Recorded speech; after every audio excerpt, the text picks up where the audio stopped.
but I do believe that your manager that you work for is the single person that will make your life great or may prohibit things from happening that you want to accomplish.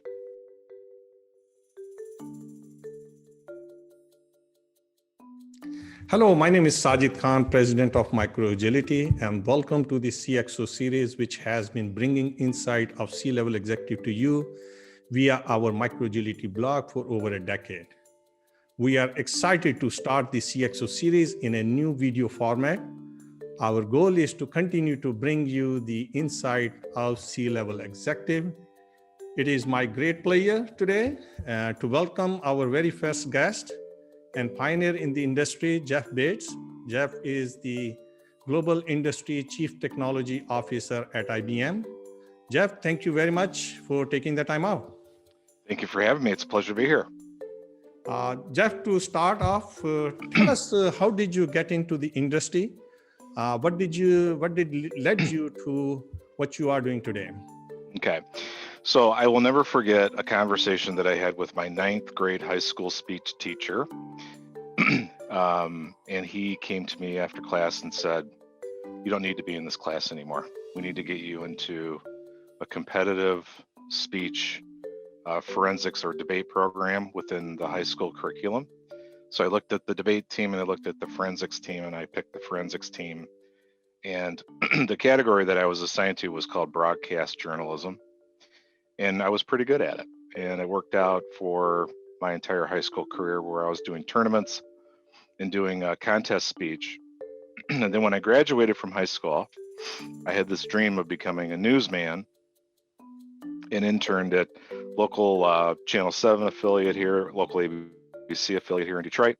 And then I moved on to some other radio station related work. And then finally, my junior year in college, I had an internship with the CNN Bureau in Detroit. And then when I graduated from Western Michigan University, I got my first job offer at $16,500 before taxes, called my parents and said, "I'm coming home." And I had to basically reevaluate my entire career. So what happened was some dear friends of ours that we're still very close with, they asked me to interview at AT&T as a salesperson. And I never thought in a million years that I would want to do this. But the translation from interviewing someone for the first time as a journalist to talking to someone for the first time as a salesperson was so seamless that I became pretty good at that too.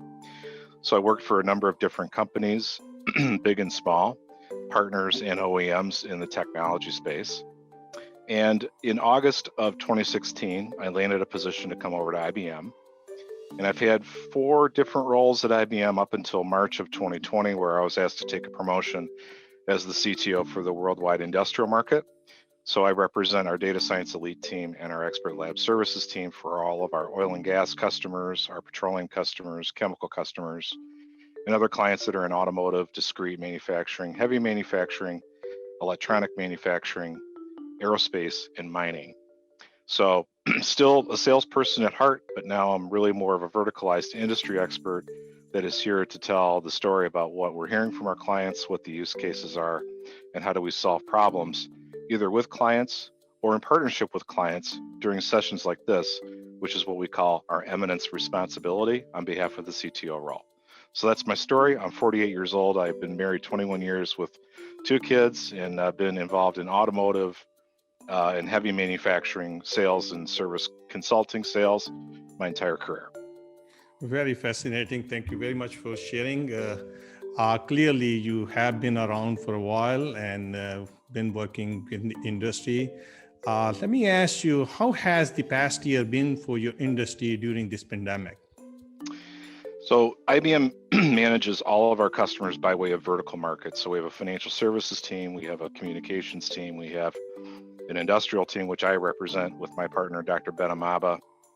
We have a retail CPG team, and we have a public sector healthcare team. I don't think there's any debate that industrial market has been hit the hardest because of COVID.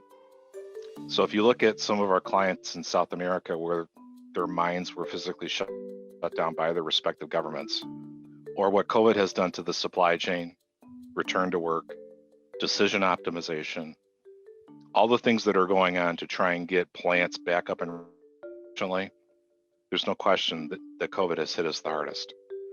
So in 2020, we did about 72% of our quota based on what IBM assigned to us.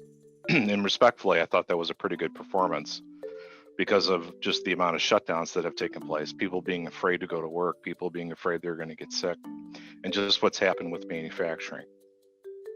I will say that COVID has, for industrial market, done two things for our clients.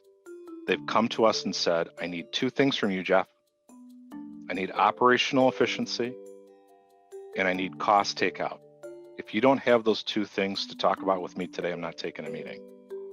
So the science projects that some of our industrial market clients were doing before COVID hit that were funded, those are all gone now. So I think the pandemic has required some of our known laggard industrial clients to rethink their business operations, their processes, and where they can become a lot more efficient.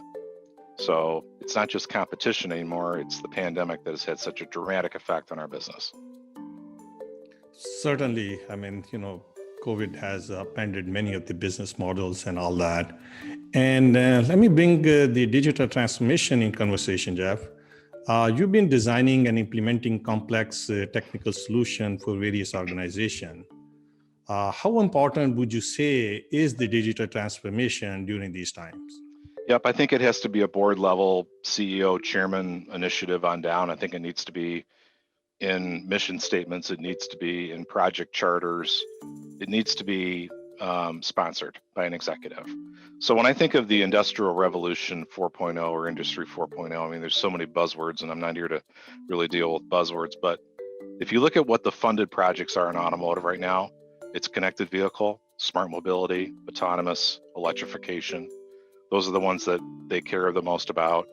If you look at what's going on in oil and gas, a lot of the projects that we're working on deal with sensors and controls, IoT related streaming devices, health and safety is another really big focus that we're working on right now with our oil and gas and petroleum clients. But then you look at what's happening with digital twins and being able to predict what's going to happen and where the failure is before it fails in real life. We're involved in a number of projects like that right now as well, which it's very exciting space. But in terms of big data and decision optimization and IoT related solutions, these are here to stay. And I think if this is not part of a corporate strategy related to Industry 4.0, or at least a discussion around it, there's something wrong. Certainly. I mean, clearly we have seen digital transformation become increasingly important. What would you recommend to those who are looking to take the first step to transform their operations? Sure. So I think, first of all, it's got to be a top-down initiative. So it needs to have executive sponsorship, that this is something that is funded. It's essential.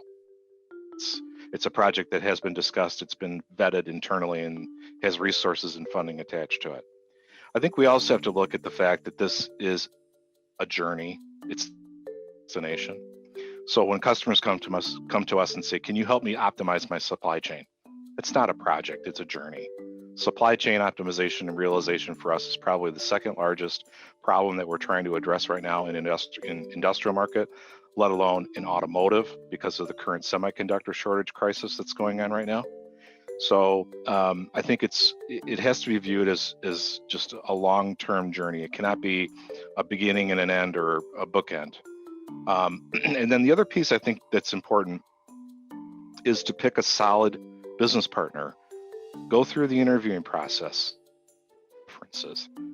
have them talk to people from the various business partners that can articulate what they believe the mission should be, and interview them thoroughly, and then pick a solid business partner to help you with that journey. Great. Thank you so much, Jeff, for sharing insight with our viewers.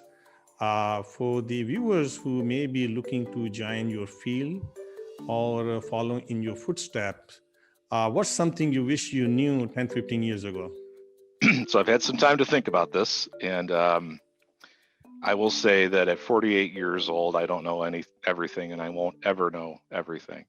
But if I were to look back on my career of 27 years, I would say to someone that's interviewing for a new position or looking at a new company, it's not necessarily about the company's financials, the products that they sell, the services that they sell, how many years they've been in business. I think it's more about the person that you're sitting across the table from who is your manager. And if I could go back in time and make some changes to history, which I know that I can't, I would say that probably the most important decision that anybody was going to have to make was whether that hiring manager was going to be the type of leader that would take you through the career path that you wanted to go through. Had I known that going 10, 15 years ago, I think I'd be still talking with you today, but maybe in a different leadership capacity. But I do believe that your manager that you work for is the single person that will make your life great or may prohibit things from happening that you want to accomplish. So if I could go back in time, I probably would have said, nope, not doing this, but I'm going to go to this. Because of looking back on some of the managerial experiences, I will tell you that out of my entire career of 28 years, I can count on 3 fingers of 3 managers that I respected the most. And I've worked for a number of different companies and for a number of different managers. So I think your manager is the person that's going to make or break you. Amazing. I couldn't agree with you more, 100%. Jeff, thank you so much for coming to the CXO series and sharing your insight for our viewers. It has been absolutely a pleasure to speak with you. To our viewers, thank you for watching, and we're looking forward to sharing more interviews of industry leaders with you in the near future. Thank you. Thank you.